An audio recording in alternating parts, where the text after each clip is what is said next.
What if I told you your credit score could jump by 100 points in the next 30 days? It sounds impossible, but it's not, because there are hidden tactics credit pros use to dramatically boost their score that almost no one talks about. And today, I'm going to show you how one overlooked document can erase your biggest credit mistake, how to leverage your current debt to boost your score, and why the credit bureaus actually want you to win if you know how to play their game. The first step to improving a low credit score is knowing exactly what's holding it back, and that starts with your credit report. Your credit report isn't just a summary of your accounts, it's the raw data that drives your score, and if you don't know what's in it, you're flying blind. Inside your credit report, you'll want to look at your payment history, your balances, your credit limits, and any negative marks that are showing up. These are the factors that lenders see, and they're what determine how reliable you look on paper. And getting your hands on this information is easier than ever. Just go to annualcreditreport.com, which is the only site federally authorized to give you access to all three major credit bureaus, Experian, TransUnion, and Equifax. But what's changed recently is how frequently you can access your report. You used to get one free report per year, but now you can check it weekly. No separate logins, no navigating 3 different sites.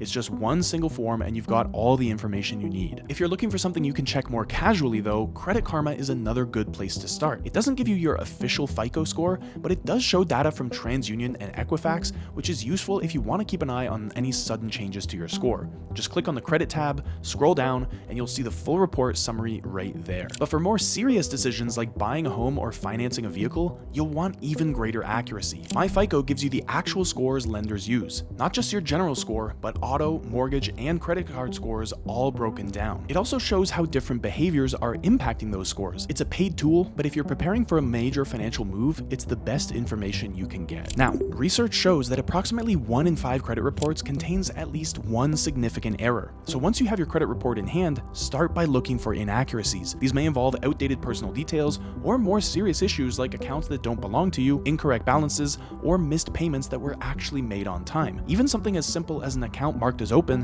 when it was closed years ago can distort your overall profile. So pay close attention to your reported credit limits and balances. These numbers directly affect your credit utilization ratio, which plays a major role in your overall score. If your credit limit is reported as lower than it should be, your utilization appears higher than it actually is, and that alone can pull down your score unnecessarily. And if you do notice any errors, you have 2 options for disputing them. The faster method is to file an online dispute through the credit bureau's official website. This allows you to upload documentation and track your dispute through their system.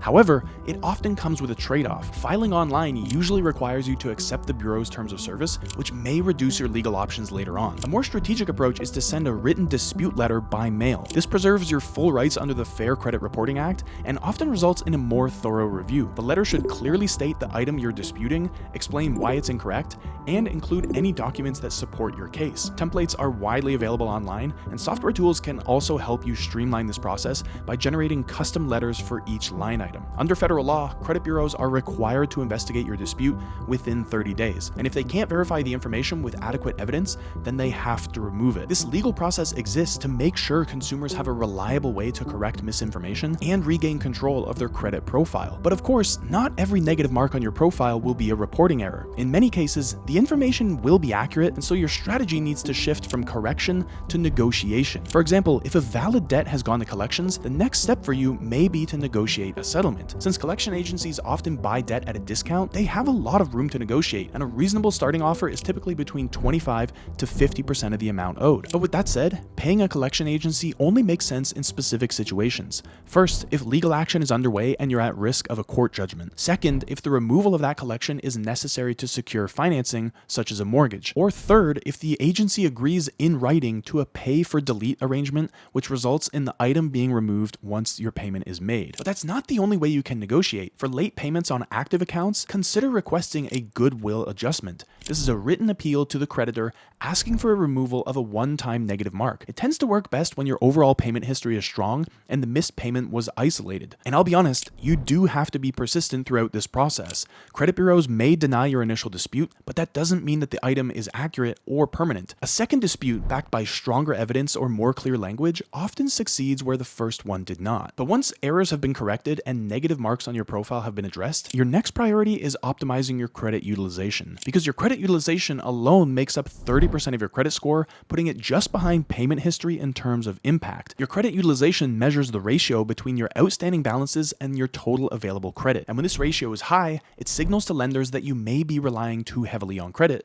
which increases your perceived risk and lowers your score. The most direct way to improve your utilization is to pay down your existing balances. This does require some discipline and often a short-term adjustment to your budget, but the results are pretty quick. And there are two commonly used methods to reduce your debt efficiently. The snowball method prioritizes paying off the smallest balances first, creating quick wins that build momentum. And the avalanche method focuses on the accounts with the highest interest rates, minimizing your long-term interest costs. Both strategies can be effective. The right one just depends on whether your goal is faster psychological progress or higher financial efficiency. And when it comes to credit cards, how much you pay is only part of the equation, because when you pay also matters. Because many people assume that paying your credit card balance by the due date is enough. And while this will prevent late fees, it doesn't ensure that your utilization is reported favorably. Because credit card issuers will report your balance to the credit bureaus on the statement closing date, which comes before the payment due date. So if your balance is still high on the statement close date, then the reported utilization will reflect that amount, even if the balance is paid in full a few days later. So to control how your utilization is reported, you want to pay down your balance before the statement closing date. This ensures a lower balance is recorded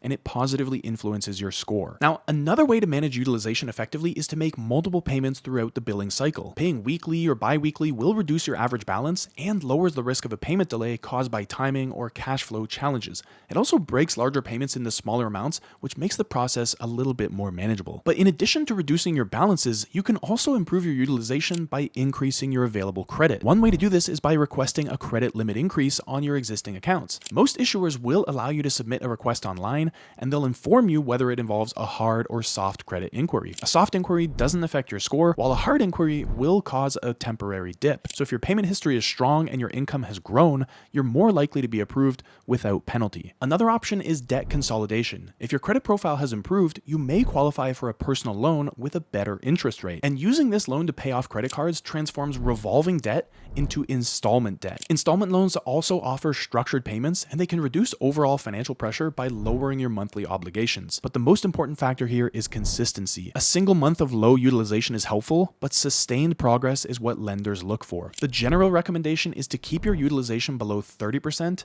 but for the best results, aim for a range between 1 and 10%. This demonstrates that you can access credit responsibly without relying on it to manage your everyday expenses. Now, if you've got limited or damaged credit history, there are a few tools designed to support you in rebuilding that credit. Fintech platforms like Kovo, Kickoff, and Credit Strong offer access to credit builder loans and revolving credit products that report directly to the major credit bureaus. And these accounts follow the same scoring criteria as traditional loans and credit cards, which makes them a practical way to rebuild your credit. If you're not familiar with a credit builder loan, it differs from a conventional loan in the way it's structured. The borrowed funds are held in a secured account rather than being dispersed upfront. And as you make monthly payments, those payments are reported as on-time activity. And once the loan is repaid in full, the funds get released, which contributes to a positive payment history. And then revolving credit products are modeled after traditional credit cards, although they typically feature lower credit limits and more predictable payment schedules. When used strategically, they can help you lower your credit utilization ratio. The objective is to make small purchases and pay them off in full each month. This demonstrates responsible usage of your available credit while also maintaining a low balance. And so the value of these tools lies in their accessibility and their structure. Traditional financial institutions often avoid lending to people with poor or thin credit files, but fintech companies have addressed that gap by designing products specifically for credit development. Plus, in addition to building payment history and improving your utilization, these accounts also diversify your credit mix,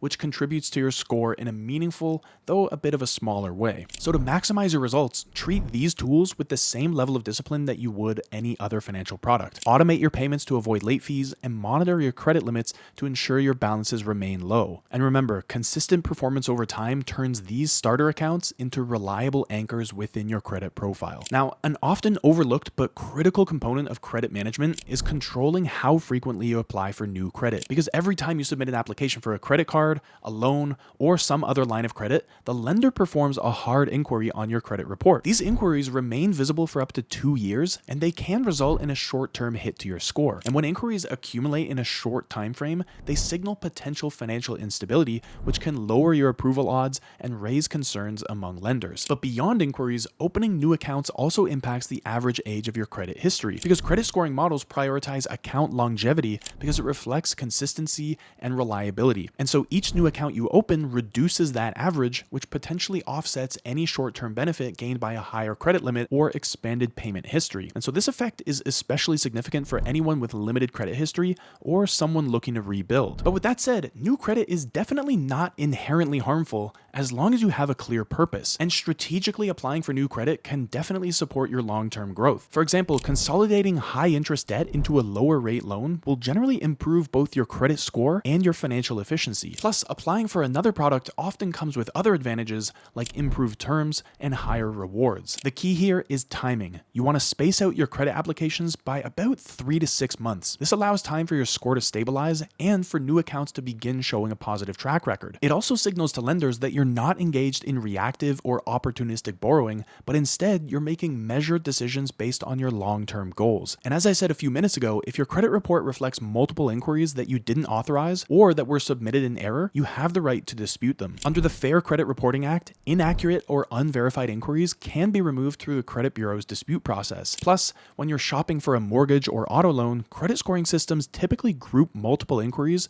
within a short window, usually between 14 and 45 days, as a single inquiry, which gives you the flexibility to compare lenders without compromising your score. But limiting new applications also helps you preserve the strength of your older accounts. By keeping these accounts open and in good standing, you support your average account age and build a stronger credit profile over time. And this combination of stability and restraint indicates to lenders that you manage credit with consistency and maturity. So ultimately, maintaining a high credit score is less about chasing new opportunities and more about demonstrating a responsible and intentional credit history. And by avoiding unnecessary applications, you reduce inquiry-related fluctuations, allow your existing accounts to grow in value, and safeguard the long-term integrity of your credit profile. So now you've got the blueprint to raise your credit score fast. But there's something else that takes all this to the next level, and it has nothing to do with credit repair. It's all about how you use your credit. Because if you get this part right, your daily spending could turn into free flights, luxury hotels, and upgrades you didn't even think were possible.